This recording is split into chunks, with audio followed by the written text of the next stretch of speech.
नमस्कार। ओम नमो भगवते वासुदेवाय नमः। धार्मिक शास्त्रों के अनुसार देवशयनी एकादशी से चातुर्मास का प्रारंभ भी हो जाता है। इस व्रत को करने से भगवान विष्णु के साथ साथ माता पार्वती की भी विशेष कृपा व्यक्ति पर रहती है। वर्ष भर की सभी एकादशियों की तरह ही यह एकादशी भी भगवान श्री विष्णु को समर्पित है। यह एकादशी प्रतिवर्ष आषाढ़ महीने के शुक्ल पक्ष में पड़ती है, जिसे देवशयनी एकादशी के नाम से जाना जाता है। मान्यता अनुसार इस दिन श्री हरि विष्णु योग निद्रा में चले जाते हैं, इसलिए इन 4 महीने के दौरान कोई शुभ कार्य नहीं किया जाता और यह समय चातुर्मास माना जाता है तथा इन 4 महीने में अधिक से अधिक धार्मिक कार्य किए जाते हैं। देवशयनी एकादशी को ही पद्मा एकादशी, प्रबोधिनी एकादशी, आषाढ़ी एकादशी और हरिशयनी एकादशी के नाम से भी जाना जाता है। आइए जानते हैं देवशयनी एकादशी के बारे में खास जानकारी। पूजा की विधि। देवशयनी एकादशी के दिन व्रत करने वाले भक्त को प्रातःकाल उठकर स्नान करना चाहिए। शुभ मुहूर्त में चौकी पर भगवान विष्णु के साथ देवी लक्ष्मी की प्रतिमा या चित्र स्थापित करें। पहले शुद्ध घी का दीपक जलाएं और देव प्रतिमाओं को तिलक करें। भगवान विष्णु को पीले और देवी लक्ष्मी को लाल वस्त्र चढ़ाएं।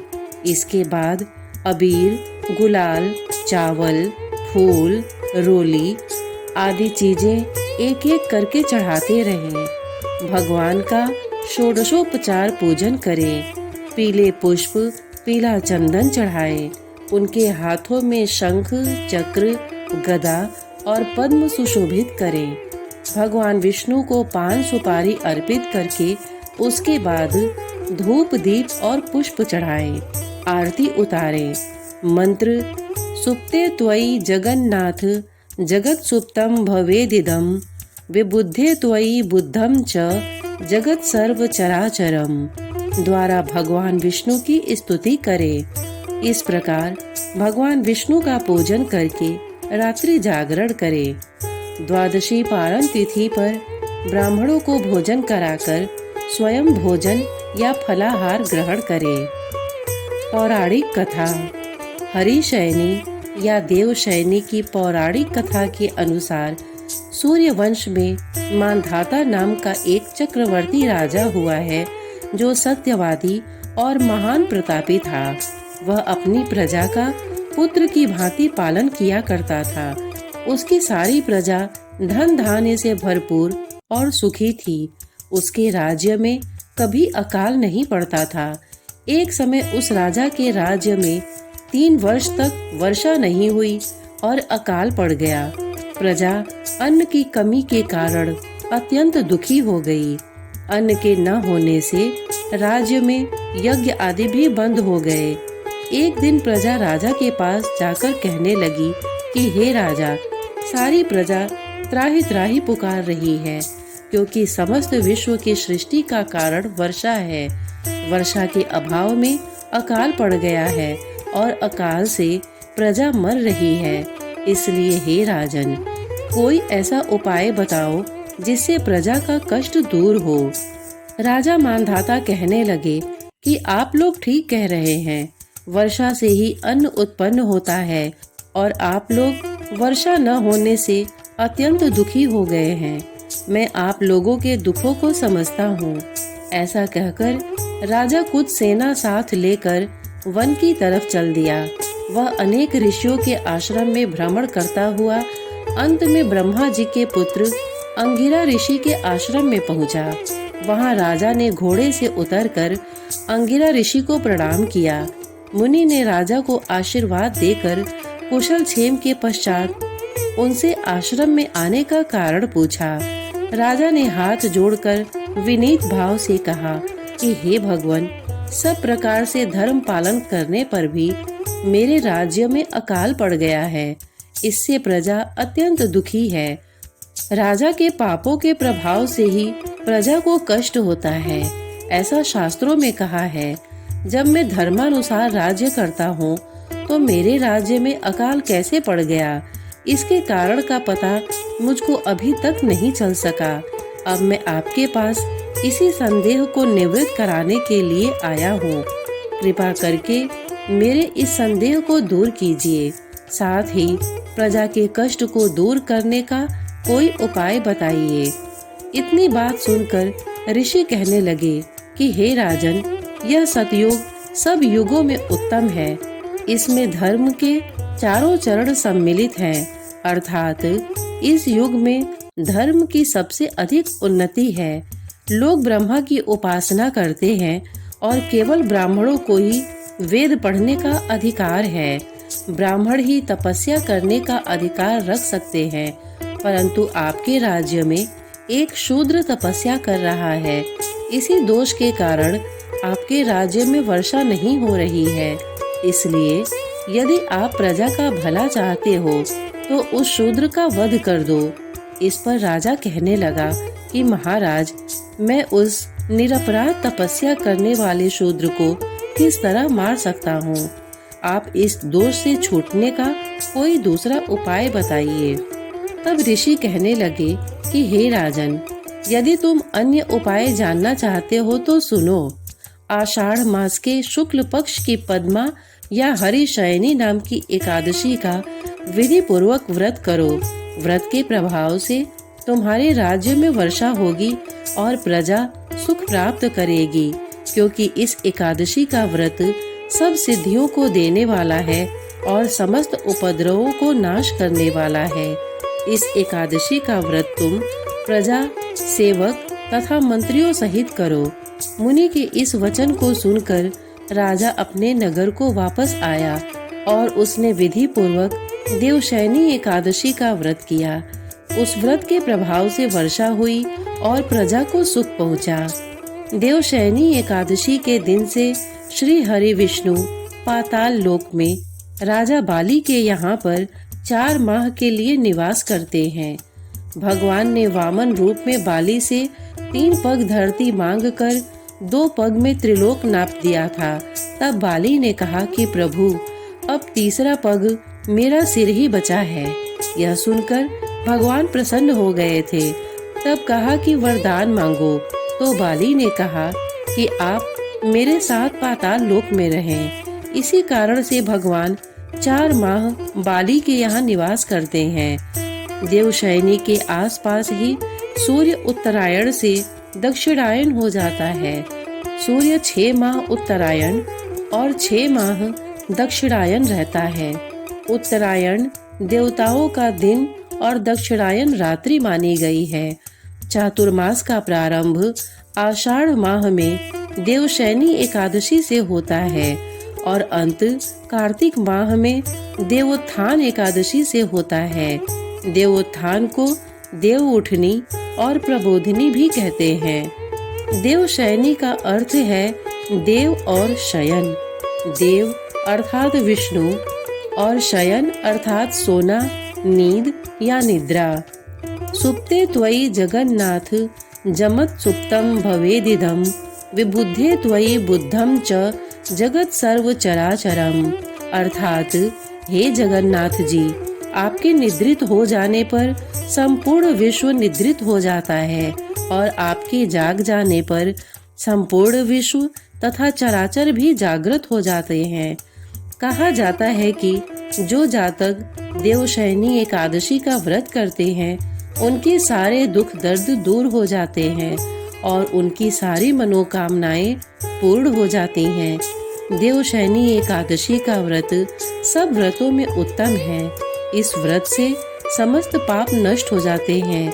इस व्रत के करने से भगवान विष्णु प्रसन्न होते हैं। इस दौरान विधिवत व्रत रखने से पुण्य फल की प्राप्ति होती है और व्यक्ति निरोगी होता है। इस दिन प्रभु हरि की विधिवत पूजा करने और उनकी कथा सुनने से सभी तरह के संकट कट जाते हैं। इस दिन तुलसी और शालिग्राम की विधिवत रूप से पूजा और अर्चना करनी चाहिए।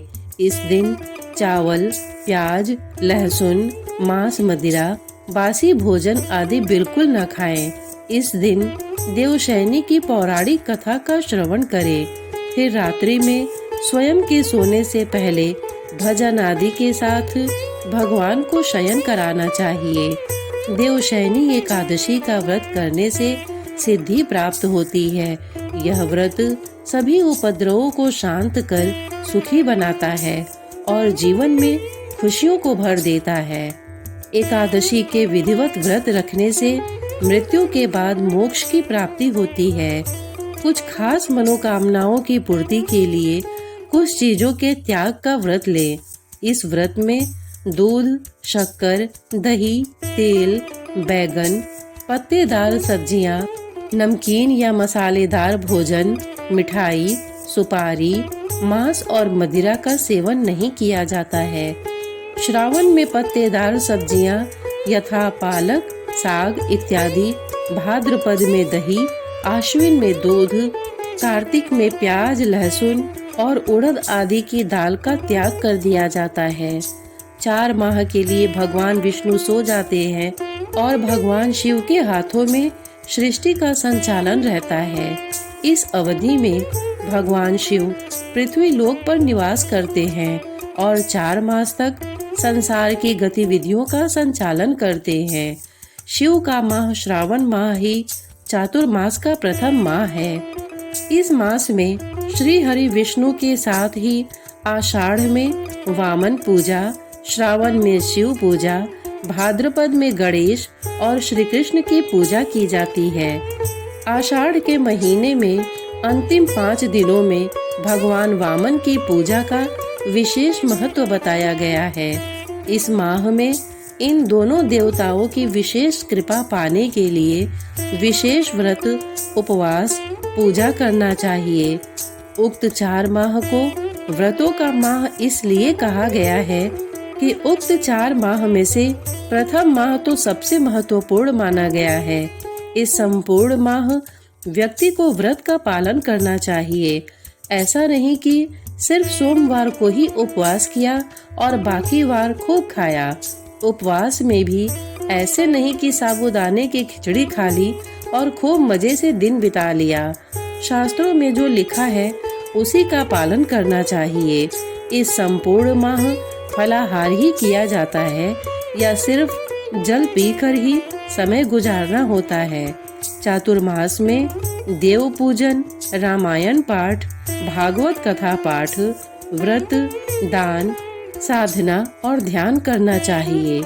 माह में 2 एकादशियां होती हैं, अर्थात आपको माह में बस 2 बार और वर्ष के 365 दिनों में मात्र 24 बार ही नियम पूर्वक एकादशी व्रत रखना है। हालांकि प्रत्येक तीसरे वर्ष अधिक मास होने से 2 एकादशियां जुड़कर ये कुल 26 होती हैं। पुराणों के अनुसार जो व्यक्ति एकादशी रहता है वह जीवन में कभी भी संकटों से नहीं घिरता और उसके जीवन में धन और समृद्धि बनी रहती है। अतः इस मास की एकादशी का व्रत सब मनुष्यों को करना चाहिए। यह व्रत इस लोक में भोग और परलोक में मुक्ति को देने वाला है। इस कथा को पढ़ने और सुनने से मनुष्य के समस्त पाप नाश हो जाते हैं। चातुर्मास में संत एक ही स्थान पर रुककर तप और ध्यान करते हैं। चातुर्मास में यात्रा करने से ये बचते हैं क्योंकि ये वर्षा ऋतु का समय रहता है। इस दौरान नदी नाले उफान पर होते हैं और कई छोटे छोटे कीट उत्पन्न होते हैं। इस समय में विहार करने से इन छोटे छोटे कीटों को नुकसान होने की संभावना रहती है। इसी वजह से जैन धर्म में चातुर्मास में संत एक जगह रुककर तप करते हैं। चातुर्मास की शुरुआत में बारिश का मौसम रहता है। इस कारण बादलों की वजह से सूर्य की रोशनी हम तक नहीं पहुंच पाती है। सूर्य की रोशनी के बिना हमारी पाचन शक्ति कमजोर हो जाती है। ऐसी स्थिति में खान पान का विशेष ध्यान रखना चाहिए। खाने में ऐसी चीजें शामिल करें जो सुपाच्य हो, वरना पेट संबंधित बीमारियां हो सकती हैं। जानिए इस एकादशी पर किस तरह तुलसी को पूजा में कर सकते हैं शामिल। देवशयनी एकादशी पर तुलसी उपाय करना बेहद शुभ और लाभकारी माना जाता है। तुलसी के पौधे की विशेष धार्मिक मान्यता होती है और तुलसी को तुलसी माता कहकर संबोधित किया जाता है। धार्मिक मान्यताओं के आधार पर तुलसी भगवान विष्णु की प्रिय होती हैं और एकादशी पर तुलसी पूजा करने पर स्वयं भगवान विष्णु प्रसन्न होते हैं। माना जाता है कि एकादशी की पूजा में तुलसी के समक्ष घी का दीपक जलाना शुभ होता है। इस दिन 11 बार तुलसी की परिक्रमा करने पर जीवन में खुशहाली के योग बनते हैं। पूजा के भोग में तुलसी का इस्तेमाल किया जा सकता है। पंजीरी में तुलसी दल तोड़कर डाले जा सकते हैं। तुलसी माता पर लाल चुनरी डालना शुभ होता है। इससे दाम्पत्य जीवन बेहतर होता है। एकादशी का भोग। एकादशी के दिन भोग के लिए जायकेदार घी का हलवा बनाएं। आइए जानते हैं उसको बनाने की आसान विधि। सामग्री: 1 किलो लौकी या घिया कद्दूकस की हुई, 50 ग्राम ताजा मावा अर्थात खोया, 2 बड़े चम्मच घी, 150 ग्राम शक्कर, 2-3 केसर के लच्छे, आधा चम्मच इलायची पाउडर, थोड़ी सी मेवा का कतरन। विधि: सबसे पहले एक कढ़ाई में घी डालकर कद्दूकस की हुई लौकी को हल्का भूनकर अलग रख लें। अब कढ़ाई में थोड़ा सा पानी डालें, फिर चीनी डालें। जब शक्कर पूरी तरह घुल जाए तब इसमें भुनी हुई लौकी डालकर चलाएं। जब शक्कर का पानी पूरी तरह खत्म हो जाए और चाशनी जैसा गाढ़ा दिखाई देने लगे तब इसमें मावा डालकर हिलाएं। फिर मेवा कतरन और इलायची पाउडर डालें और अच्छी तरह चलाकर 2-3 मिनट तक पकाएं। अब केसर को हाथ से मसलकर ऊपर से बुरक दें। लीजिए, आपके लिए तैयार है घिया का जायकेदार हलवा। अब भगवान को भोग लगाएं और व्रत के दिनों में इसको अपने फलाहार डिश में शामिल करें।